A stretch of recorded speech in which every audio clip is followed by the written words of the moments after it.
ሚስጥር እስርት ጎርዞ ዝጠፍአን ጽህና እቲ ሱቕታ ብኣሽሓት ዝቁፀሩ ቃላት ክገልጽዎ ዘይኽእሉ ግን ከዓ ንሕልና ዝኸብድ ስቃይ እዩ።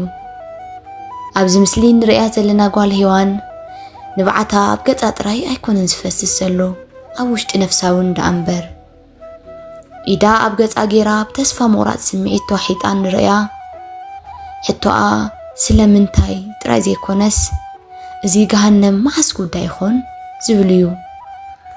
እቲ ዝዓበየትሉ ገዛ ውሕስነት ሲኢናትሉ መዓልታዊ ኣዲኣ ካብ ገዛ ትወፀሉ ሰዓት ምጽባይ ናይ ሓሶት ፍሽኽታን ናይ ሓሶት ሓጎስን ምርኣይ ነቲ ናይ ውሽጣ ስቃይ ክትሓብኦ ምፍታን እዚ ንዓ ዓብዪ ድኻም እዩ ነይሩ። ሄለን ትበሃል ኣቦኣ ኣይትፈልጦን ካብ ውልደታ ክሳብ ዕቤታ ዘሎ ግዜ ኣዲኣ ክንዲ ኩሉ ኮይና ስዋ እናሸቀጠት ዕቤታ ኣዲኣ ስዋ ትሽቅጠሉ ነበረት ክራይ ገዛ ስለ ዝተሸጠ ናይ እቶት ምንጪ ክትረክብ ኣይከኣለትን። ኣብ ርእሲኡ ናይ ነዊሕ ዓመት መግዛእቲ ተሓዊስዎ ዓቕማ እናተዳኸመ ነፍሳ እናማሰነ መፅዩ። ኣዲኣ ስዋ ትሽቅጥ ኣብ ዝነበረትሉ ዓመታት ንሓዳር ካብ ዘሸግርዋ ዝነበሩ ሓደ ግርማይ ንዝተባሃለ ሰብ ሕራይ ኢላ ጓላ ሒዛ ሓዳር ትከብር ወሰነት። ኣስታት 3 ዓመት ኣብ ሓዳር ምስ ጸንሑ ሄለን ዕድሚኣ ኣኺሉ እናጎርመሰት መጸት። ኣዲኣ ወይዘሮ ንግስቲ ንግሆ ጽሬት ተቆፂራ ኣብ ሓደ ድርጅት እቶም ናይ ቢሮ ሰራሕተኛታት ቅድሚ ምእታዎም ሕድሕድ ቢሮታት ኣጽርያ ኣረፋፊዳ ናብ ገዝኣ ትምለስ። ወይዘሮ ንግስቲ ካብ ስራሕ ኣረፋፊዳ ትመጽእ ብምዃና ብንግኡ ተላዒላ ገዛ ምጽርራይ ቁርሲ ሰሪሕኻ ቡና ኣፍሊሕኻ ንኣይተ ግርማይ ምቕራብ ናይ ሄለን ሓላፍነት ኮነ።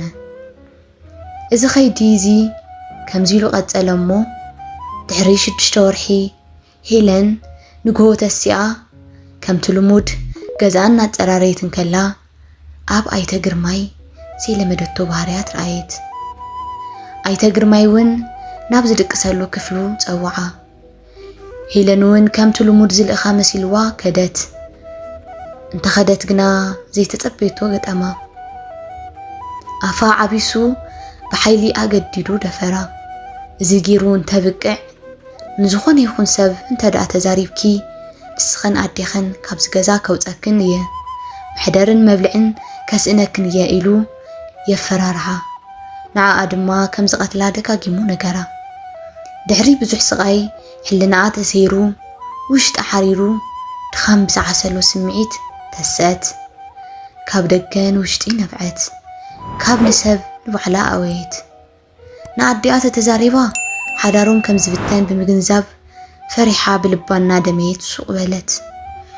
ብጽባሒትኡ ካብ ስሕተቱ ክእረም እዩ ኢላ ከምቲ ልሙድ ገዝኣ እናላዓለት ከላ እቲ ልሙድ ተግባሩ ሽዑ መዓልቲ እውን ደገሞ። እዚ ኸይዲ እዚ መዓልታዊ ስርሑ እውን ገበሮ። ኣደይ እዚ እንተሰሚዓ ክትሞተኒ እያ፣ ኣደይ እንተሞይታ ድማ ብዘይ ሰብ ክተርፍ እየ ብዝብል ከቢድ ፍርሒ ሱቕ ኢላ ካለቶ። እትዛረቦ ሰብ ጨነቓ። እቲ ገዛ ገሃነም ኮይኑ በልዓ። ዘይወግሕ ጸልማት ዘይፍታሕ ኣብያት ውሒጥዋ ተረፈት።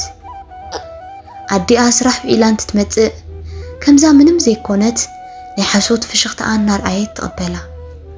እዚ ግን ትዕግስታ ተወዲኡ ሕልናኣ ተወዲኡ ክብረ ንጽህናኣ ጠፊኡ ብምኻል ምስ ኣብያ ንሰብ ከይተዛረበት ካብቲ ገዛ ምጥፋእ ወይስ ንኣዲኣ ምሕማምን ሓዳር ኣዲኣ ምብታንን ኣየናይ ከም ዝሕሽ ምምራጽ ኣብይዋ እንተጠፍአት ናበይ ትጠፍእ ከመይ ትግበሮ?